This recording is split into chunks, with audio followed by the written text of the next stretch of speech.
जी जीत के लिए आपको बहुत बहुत बधाई।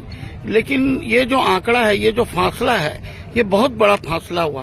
क्या मानते हैं आप, क्या कमी रही होगी जो इतना बड़ा फासला हुआ? आपको याद दिलाऊं, मैं 2009 में जब पहली बार मैं चुनाव लड़ा था तो मैं 22,000 मतों से जीता था, और फिर बीच में मैं 1,37,000 से यहाँ जीता था, और आज मैं मानता हूं कि वो आंकड़ा घट गया। तो राजनीति में चढ़ाव उतार होता है, लोगों को बहुत उम्मीदें होती हैं, भाई एमपी साहब बने हैं, ये कर देंगे वो कर देंगे।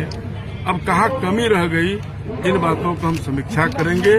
परंतु अररिया जिला के लोग, अररिया वासियों ने मुझे पुनः अररिया की महान जनता का मैं आभार व्यक्त करता हूं कि आपने मुझे तीसरी बार मौका दिया है। आपके आशा और विश्वास पर मैं खरा उतरूंगा। संपूर्ण अररिया जिला का आभार व्यक्त करता हूं। जो वोट दिया उनका भी, जो नहीं दिया उनका भी मैं धन्यवाद व्यक्त करता हूं। क्योंकि अब जनता ने मुझे सांसद बना दी है तो निश्चित रूप से मैं सबका सांसद हूं। देश भावना से ऊपर उठ करके सबके लिए मैं काम करूंगा।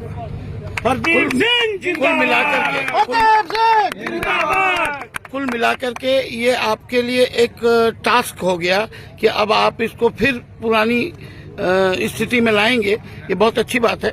लेकिन मैं एक सवाल करूंगा कि अभी जो केंद्र में सरकार की बात हो रही है, तो अकेले भाजपा बहुमत में नहीं है और एनडीए के साथ बहुमत में आती है, तो अब क्या संभावना बनती है, इस पर आप थोड़ा प्रकाश डालें।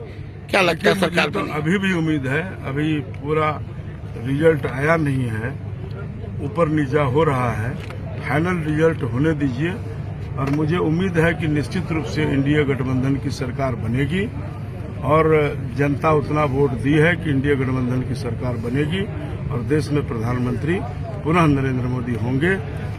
मैं मानता हूं कि सीटें कहीं कम कहीं बेसी थोड़ा हुआ है, परंतु बहुमत इंडिया गठबंधन की सरकार बनेगी, ऐसा मुझे प्रतीत होता है। एक छोटा सा प्रश्न, ये जो आंकड़ा था 400 पार, तो ये जो केंद्र में जो ये स्थिति आई, ये बहुत का अंतर आ गया, तो इस पे आप क्या कहेंगे? क्या किसको आप कहाँ क्या कमी रह गई होगी, क्या मानते हैं? ये देखिए, हमारे जो बड़े नेता है केंद्रीय और प्रदेश नेतृत्व, वो अब इसका समीक्षा करेंगे कि कहाँ क्या कमी रह गई।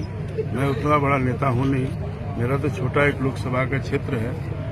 अब कहाँ कमी रह गई, 400 पार क्यों नहीं हुआ, इसका समीक्षा के बाद ही कोई जवाब सामने आ सकता है उचित, और कुछ बोल देना अभी उचित प्रतीत नहीं होगा। परंतु इतना मैं जरूर कहूंगा कि 10 सालों के अंदर प्रधानमंत्री जी ने गरीब कल्याण योजना के तहत जो गरीबों के लिए काम किया, हमारे जिला में 28 लाख लोगों को 5 किलो महीने में चावल मिलता है, हजारों किलोमीटर सड़क बनवाया, 4 लाइन रोड बन रहा है, Araria to Galgalia rail line बन रहा है, 6 ट्रेन दिया है। अब हर गांव को कनेक्टिविटी प्रधानमंत्री सड़कों से जोड़ा है, 450 प्रधानमंत्री ब्रिज बनवाया है। तो विकास हमने जो किया है और हमारा प्रधानमंत्री जी ने किया, मुझे नहीं लगता है कि 70 साल में आजादी के बाद कोई देश के प्रधानमंत्री इतना विकास किया होगा। जब मैं काम किया, जब प्रधानमंत्री जी ने सबके लिए काम किया, तो उम्मीद तो रखूंगा ना, और एक माहौल भी था वैसा, एग्जिट पोल भी बता रहा था। परंतु कहाँ कमी रह गई, किन बातों का से यह बात नहीं हो पा रही थी है, यह तो समीक्षात्मक बैठक होगी, चुनाव संपन्न होगा, उसके बाद ही पता चल पाएगा कि क्या दिक्कत है। चलिए, एक बार आपको फिर बहुत बहुत बधाई, अररिया की जनता को भी और आपको भी। आपका भी धन्यवाद।